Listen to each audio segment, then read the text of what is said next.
Olá, amados! Sejam muito bem-vindos a mais um vídeo aqui do nosso canal. Todas as quintas-feiras nós estamos aqui trazendo uma nova palavra de Deus direto ao teu coração.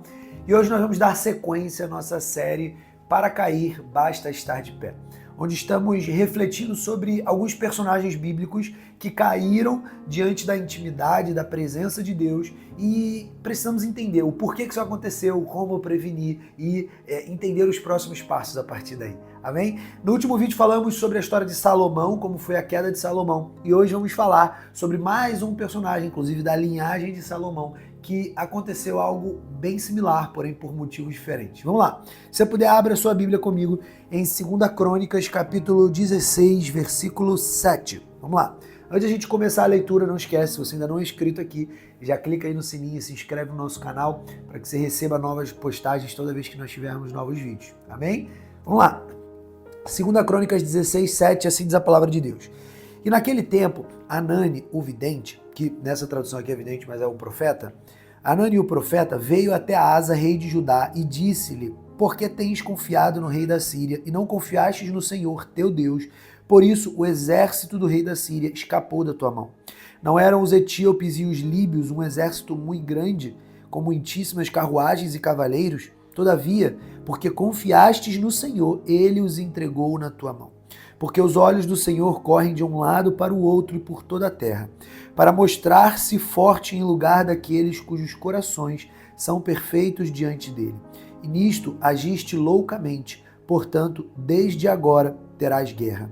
Então Asa ficou irado com o vidente e o pôs em uma casa prisional, porque ficou furioso com ele por causa desta coisa. E Asa, no mesmo tempo, oprimiu alguns do povo. Essa história nos conta como foi a reação do rei Asa diante de uma situação que ele não sabia resolver. E por não saber resolver, ele decidiu pedir ajuda para a Síria.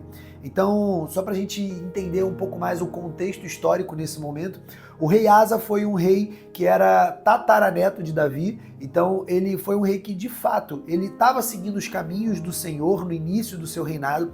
Ele foi, inclusive, citado na Bíblia como um rei que tirou toda a idolatria da época em Judá. Então ele fez com que todos os ídolos, com que todo mundo que cultuasse outros ídolos fosse, tirasse ali, quebrasse tudo, ele quebrou altares. Então ele foi de fato um bom rei, ele seguiu a palavra de Deus durante o início do seu reinado e durante muitos anos ele viveu paz em Judá, porque ele ouvia Deus, porque ele seguia Deus, porque ele tinha intimidade com Deus, porque ele restaurou o templo, inclusive, da forma que funcionava na época de Davi e de Salomão, e por fazer isso, ele teve muitos anos de paz, segundo a Bíblia. Porém, quando chegou mais ou menos nessa época, já estava quase no final do reinado dele, ele, numa situação de guerra, numa situação estratégica ali, política, ele não sabia o que fazer e ele decidiu pedir ajuda para a Síria. Nesse momento, só para a gente contextualizar, existia um embate entre Judá e Israel, que é o que a gente chama de Reino do Sul e Reino do Norte. Nessa época, o Reino do Sul era comandado por Asa, que era o rei de Judá, e o Reino do Norte era comandado por Baasa. Então, Baasa estava em guerra com Asa. Não estava em guerra literal, né, de armas, mas eles tinham um embate ideológico que até então não tinha virado uma guerra oficial. Até que, nesse momento, eles tinham criado um embate político por causa de uma cidade específica chamada Ramá. Baasa tomou Ramá, a força ali, e fez com que todo mundo ali passasse a servir a Israel. Asa não gostou, e aí ficou naquele vai, não vai, e aí Asa decide pedir ajuda para a Síria, que era um reino estrangeiro. E aí ele é confrontado pelo profeta Anani. E quando o profeta Anani chega para confrontar ele, o profeta fala: cara, você lembra daquela guerra lá contra os etíopes? Você lembra? Tem alguns anos, mas você lembra dessa guerra? Naquela guerra, você estava com muito menos homens. Você estava com muita desvantagem, mas você chegou e orou ao Senhor. Você entregou aquela guerra nas mãos de Deus. E por ter feito isso, Deus te concedeu a vitória. A Bíblia conta nessa história, inclusive, da guerra de Judá contra os etíopes, que eles estavam com mais de 10 vezes guerreiros, né? Os etíopes tinham mais de 10 vezes guerreiros do que os guerreiros de Judá. E mesmo assim, Deus entrou na situação e confundiu todos os etíopes e fez com que o exército de Judá ganhasse a batalha. Ou seja, quando Asa confiou no Senhor, quando Asa era íntimo do Senhor, ele ganhou todas as guerras e conseguiu fazer um reinado de paz por muitos anos, tirou a idolatria, fez tudo que o Senhor queria, o coração dele estava alinhado com o coração de Deus. Porém, no momento que ele decide confiar mais numa aliança política do que de fato em Deus, ali o reinado dele começa a ruir. Da mesma maneira que a gente viu no último vídeo na história de Salomão, quando ele confia mais em alianças políticas, nas mulheres, o coração dele começa a se desviar. Aqui Asa começa também a se desviar, quando ele começa a se entregar, quando ele começa a entregar o seu coração para alianças políticas, confiando mais em homens do que em Deus. E aqui o reinado de Asa já começa a cair, assim como o próprio coração dele. Mas, além disso, logo depois, a gente vai ler uma outra história aqui pra gente resumir, eu não vou nem ler aqui, mas depois você vai ver aí, tá também na sequência de 2 Crônicas, que Asa teve uma doença. Com 39 anos de reinado, ele teve uma doença, e quando ele tem essa doença, ele decide consultar os médicos e confiar apenas nos médicos, ao invés de orar e entregar aquela doença a Deus. Inclusive, isso gera muito embate até hoje em dia, porque quando a gente fica doente, a gente deve ou não procurar um médico, se nós somos cristãos, se nós cremos em Deus. É claro que sim, a gente tem que procurar um médico, a gente também não pode espiritualizar todas as coisas, mas não é porque a gente está indo no médico que a gente vai deixar de orar, que a gente vai deixar de entregar a situação a Deus. Afinal, a Bíblia nos garante em Isaías 53 que Jesus levou sobre si todas as nossas enfermidades. Então, se nós cremos que Jesus levou sobre si todas as nossas enfermidades e a palavra de Deus, ela não volta vazia, então, a partir do momento que nós oramos, declarando a própria palavra de Deus de Isaías 53, eu creio que Deus sempre quer que a enfermidade saia de nós e que a enfermidade vem do maligno, vem do inimigo. Então, toda enfermidade que é instaurada sobre o nosso corpo, nós podemos entregar nas mãos de Deus e é da vontade dele restaurar a nossa saúde plena.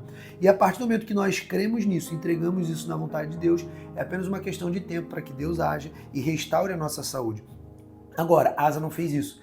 Asa, ele não orou, ele não entregou a situação nas mãos de Deus, ele decidiu confiar apenas nos médicos. E quando ele fez isso, de fato, Deus o rejeitou ainda mais e por isso, depois, ele acabou falecendo e isso foi a queda do Asa. Então, um homem que conseguiu reinar por muito tempo sendo íntimo de Deus, como é que ele conseguiu se desviar? Né? Em algum momento da trajetória dele, ele decidiu confiar mais em pessoas, mais nos humanos do que em Deus. E quando a gente decide colocar a nossa confiança em outras coisas que não é o Senhor, a partir dali o nosso coração já começa a se desviar. A partir dali, algumas flechas, algumas setas inflamadas no mundo espiritual já começam a entrar dentro de nós. E sem que a gente perceba, a gente começa a tomar decisões, a gente começa a entrar em caminhos que não são alinhados com os caminhos do Senhor. Que a história de Asa e que a história de Salomão nos sirva de aprendizado. Homens que eram reis, tinham tudo o que precisavam, estavam de fato numa situação extremamente confortável e íntima com o Senhor. E ambos receberam uma palavra de Deus. Se você andar sobre os meus caminhos, eu estarei contigo até o último dia da tua vida. Ambos se desviaram. Isso nos prova que não tem a ver com o que nós temos hoje ou com as nossas circunstâncias. Eu já ouvi de algumas pessoas, inclusive eu mesmo já pensei assim algumas vezes. Se Deus me der tudo que eu preciso, não tem como eu me desviar dos caminhos dele. Mas olha a história desses homens. A gente vê um monte de personagens na Bíblia como Asa e como Salomão, que receberam tudo de Deus que eles pediram e que eles precisavam. Caminharam muitos anos com o Senhor, mas no meio, às vezes, de uma pequena situação, eles decidiram confiar mais em outras coisas do que no Senhor. E por isso, seu coração começou a se desviar dos caminhos dele. Amém? Espero que você tenha entendido essa palavra. Para a gente finalizar, vamos orar, feche seus olhos se você puder. Pai, muito obrigado, Senhor, pela Tua palavra que é viva e eficaz. Muito obrigado, Pai, pelos ensinamentos que o Senhor nos dá através da vida de todos os personagens bíblicos, principalmente hoje, através da vida do rei Asa. Senhor, que o Senhor nos instaure, Pai, um coração de fato entregue, quebrantado, contrito e que nós possamos, Pai, mesmo que às vezes erremos, mesmo que às vezes pequemos, Pai, que nós possamos nos arrepender, que nós possamos, Pai, nos entregar a Ti, Pai, porque nós cremos que a Tua presença é o Teu poder, é o Teu agir, Pai, nas nossas vidas, que de fato, Pai, nos torna íntimos. Não tem a ver com o quão religiosos, com o quão próximos estamos apenas hoje, mas tem a ver, Pai, com como nós queremos terminar. Eu decido e quero terminar a minha vida ao Teu lado, Senhor. Eu prefiro estar no fundo do poço ao olhar do mundo, mas ao Teu lado, do que no lugar mais alto que o mundo pode me colocar sem a Tua presença. Em nome de Jesus, Senhor, nos guarda, nos blinda, nos protege, Senhor, e nos ensina a nos mantermos de pé junto contigo. Em nome de Jesus, Senhor. Amém. Amém, amados? Até semana que vem.